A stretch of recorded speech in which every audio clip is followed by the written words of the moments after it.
We scientists have been warning of the impacts of climate change on humans and all other life on this planet for decades, yet our carbon emissions continue to rise. On average, an event linked to weather, climate or water hazard has killed 115 people every day since 1970. So European scientists have said that 2023 left the records tumbling like dominoes, confirming it was the hottest year ever recorded. Said that about 27 million people in Kenya, Ethiopia and Somalia were facing hunger due to not having enough rain. Within a decade, the world is likely to miss its goal of holding global warming to 1.5 degrees Celsius or 2.7 degrees Fahrenheit. If or when the planet reaches that level, scientists say Earth will pass tipping points that will lead to catastrophic environmental damage. In a world where every headline seems to scream of impending environmental catastrophe, it's hard not to feel the weight of climate anxiety bearing down on us.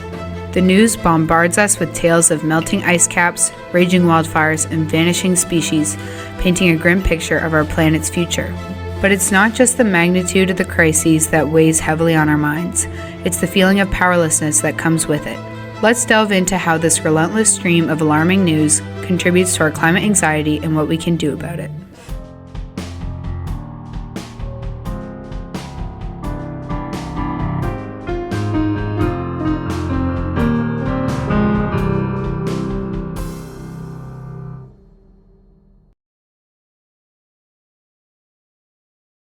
For more than 30 years, the science has been crystal clear.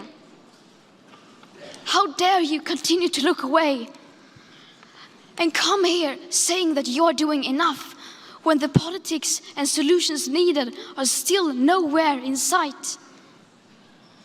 You say you hear us and that you understand the urgency. But no matter how sad and angry I am, I do not want to believe that. Because if you really understood the situation and still kept on failing to act, then you would be evil, and that I refuse to believe. What do you know about climate change? It's very bad for the planet. You know, it's killing animals. It's a very bad thing that's happening right now. I know that it's a big issue that we have nowadays that we're trying to work on, but it's something that we still have to do a lot of work for ourselves and the environment. But I know it's bad for the earth. I know it's affecting our planet and that it'll blow up if we don't do something. Well, it is when our climate has a change in its temperature that's not normal. I know that climate change is bad. Climate change is sort of it's how our globe is adapting to things like gas that we're putting into our atmosphere, plastic in the oceans, the changing of ecosystems, all of that. That it is not good. Greenhouse gases, global warming, all that jazz. Probably not enough, but that it's poised to create a lot of issues for us. Climate change is long-term shifts in temperature and weather changes. These three words tie into climate change, but what do they mean? Climate action is efforts taken to combat climate change and its impacts. It's also a great coping mechanism for climate anxiety. Climate anxiety is heightened emotional, mental, or somatic distress due to climate change. The climate crisis is a situation characterized by the threat of highly dangerous, irreversible changes to the global climate. Do you ever feel anxious watching news coverage of climate change? Honestly, I do, because it's my future that I'm looking at, and I could be heavily affected by this, and everyone else could be, so it's rough. Yes, it makes me worry a lot. Mostly no, I'd say personally, but there are times when I see news about climate change and I think to myself, like, holy dying, what are we doing to ourselves? Yeah, sometimes. I always feel anxious all the time. Yeah, sometimes it gets like overwhelming because you think that everything is fine, like where you are, but then you see that in other parts of the world, the situation is awful. So yeah, sometimes I feel like I want to do something, but it's complicated, but yeah. Sometimes I think I should make a bunker and start like collecting that. Yes, very much so. I remember last year during all the forest fires and whatnot, it was a very scary time. Only all the time, every time it's mentioned. Media overload is the overwhelming feeling that comes with the amount of information available online, especially when it is negative, conflicting, or sensationalized. Hi, I'm here with Laura Myers. She is a retired teacher from our school and has a lot of experience working with the climate action team and the greenhouse team. But I'd love to ask you for a little bit of a summary of your climate action experience. Well, that's a great question to start with. Actually, Ms. Finnegan asked me to send a list of all the climate action things that we had done at the school, and when I started writing the list down, it was just incredible how many things have happened. So I'm not sure where to start. I guess it starts with understanding. We watched a movie together as a school quite a few years ago called Before the Flood, which kind of opened my eyes to what was happening with climate change across the world. I think my head was in the sand for a while, but once you actually learn it, you have to do something about it. So that was when my students had said, let's build a greenhouse. And then they started giving me tons of ideas, which I was writing down on the board. And I thought, honestly, that would never happen. But they did the work, they raised the money, and it got built. So that was kind of the really first big climate action project that I was involved with at the school. And there have been so many since. I don't have time to tell you all of them, but that was kind of the first real thing. Right now, I teach students about sustainability and climate action, which I think is probably, for me, the most important part of climate action I do, because the things that I do personally affect what happens around my own home and the people I know, but then when I can teach students about it and then they can take that home to their parents, I think it is like exponential growth.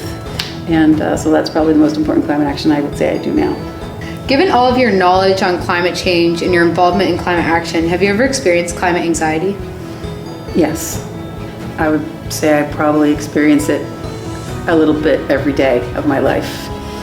And I think if people actually realize the position we're in and how dire it is, if you're not experiencing it, you're not understanding the situation.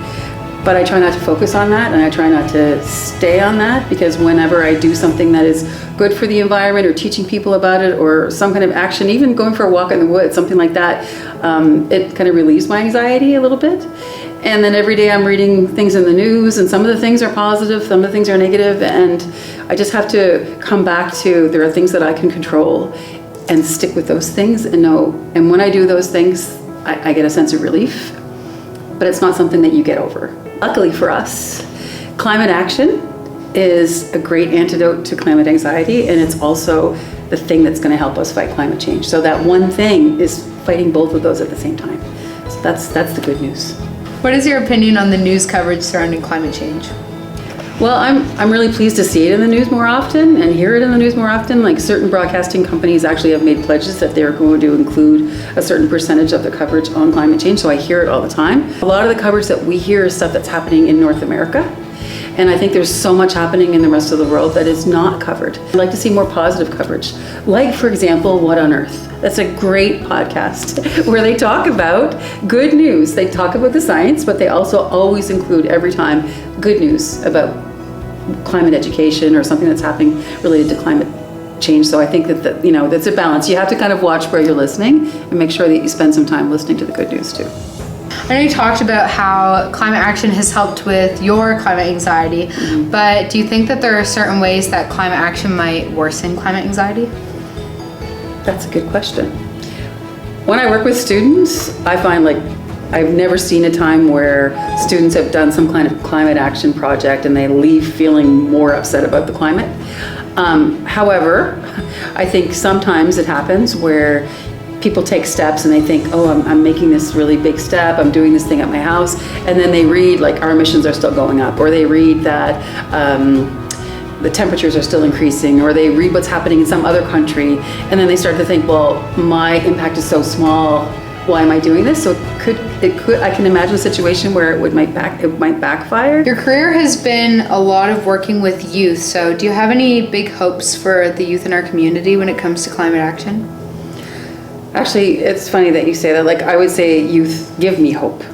So it's funny, they're the ones giving me hope. Although I don't think we can depend on the youth to solve all of the problems, and they didn't create these problems. And I think it's too much pressure to put on youth to say solve these problems. But I think most of the youth really do understand that there is a climate crisis. They've learned about it in school since they were little. They see it around them. They see it in the news. But they still need to be educated. I'll give you an example. In this school, we decided we would install no idling signs around the school. We got a grant from Learning for a Sustainable Future. We designed these no idling signs, put them around the school, and when in the first week we had students going to the office complaining about them because they wanted to idle the cars, and there was even somebody that ran into a sign enough times to pull it out of the ground. I know that's a very small percentage of the youth in the school and the youth that there are, you know, but I still realize that there is a small group of students who don't understand the problem. But I have to remind myself that they are the minority, and the students that I see on a regular basis, the students I talk to, are aware it's a problem and they want to do something about it. And that actually gives me hope, which is maybe should be the other way around, but I hope that I give them hope too, but I get hope back. Do you use any coping mechanisms besides climate action to combat eco-anxiety? Yeah, I think the things that people do to combat anxiety are also good mechanisms to combat eco-anxiety, and not necessarily related to climate. For me, I like being out in nature.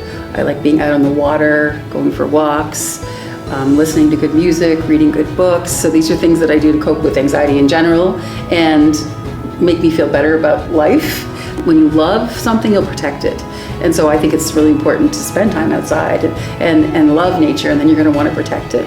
I really do try to focus on good news. On social media, I try not to only post things that are, you know, watch out for this. I try to post things that are positive, and I'm hoping that makes a difference for someone's life. I know it helps me. Okay, that's all the time we have with Laura Mars. Thank you so much for joining us. Thank you for inviting me. It's been a pleasure. I just want to congratulate Hampton High School for all the amazing things going around here. And I think you did walk in the door. It's obvious right away that the people in this school care about the environment, care about climate action, and you're a model for other schools. And I'm just so proud of you. Great job. Here are some coping mechanisms to deal with climate anxiety. The first coping mechanism is to focus on what you can control, as well as avoiding media overload, practicing compassion, and supporting the environment. What are you going to do about it? Well, I'm currently a member of the climate action team, and we're working towards, making our current environment a better place for, everyone to try and help avoid more climate action, climate change, I mean. I'm gonna definitely do my part and recycle, make sure I'm throwing out my garbage in the right bins and doing all that I can. I have started recycling. We are recycling our pop cans, our water bottles. I'm gonna take advice from everyone and try to help as much as I can. I'm gonna sit down and take a breather. I think I will do little things in my community, like back home, and try to conscious people about that it's a real big problem that we have to solve, and do it like in little steps. Well, my mom is a proper environmentalist gal, so we have solar panels and stuff, which is dope. It's pretty cool. I pick up garbage. I try and, not use a lot of one-use plastics. I plan on living in a city when I'm older, relying on only public transportation. I'm a member of the climate action group here at HHS, and I garden a lot, and I prefer to use my own produce rather than relying on large corporations. That's a good question. I guess continue to educate myself, raise awareness in my community, that kind of thing. People deal with climate anxiety in many ways, but it's important to remember that there's good news amongst the bad. You can see this animation now that NASA is releasing, the change in how thick the ozone is over the last few decades. It's actually getting better. This is a big deal for the climate because it means that not all hope is lost, right? That things that humans can do can actually help undo the things that humans did before. Hallie, in terms of environmental issues, this is the biggest victory that we've had in humanity. UN voted to hold highly polluting countries to account. The bill was proposed by Vanuatu, a small island nation at significant risk due to rising sea levels as a result of climate change, and it was supported by over 120 countries. Under the new law, countries who don't take sufficient measures to reduce their climate impact will face consequences from the international community. In 2023, coal produced around 669 billion kilowatt hours of electricity. For 2024, we're looking at more like 599 billion, which is still a lot, but hey, it's a step in the right direction. Solar and wind power, on the other hand, produced 595 billion kilowatt hours this year and are projected to go up to 688 billion in 2024. Australia has taken a landmark environmental decision by rejecting a proposed coal mine for environmental reasons for the first time in history. The coal mine was planned only about 6 miles from the Great Barrier Reef, which would cause unacceptable levels of risk to one of the largest reef ecosystems in the world. The rejection came after over 9,000 public submissions opposed the project, emphasising the growing global concern for preserving natural ecosystems against industrial developments. Climate anxiety grips us, fueled by a relentless barrage of doomsday headlines. Each day brings more tales of environmental devastation, leaving us feeling overwhelmed and powerless. The sensationalized news cycle only adds to our despair, offering little in the way of hope or solutions. Yet amidst the doom and gloom, there are glimmers of hope, stories of communities rallying together and individuals making a difference. We must change the narrative, focusing on solutions rather than despair, to break free from the cycle of anxiety and take meaningful action for our planet's future. It's okay not to feel climate anxiety, but whether you experience these feelings or not, we need to band together.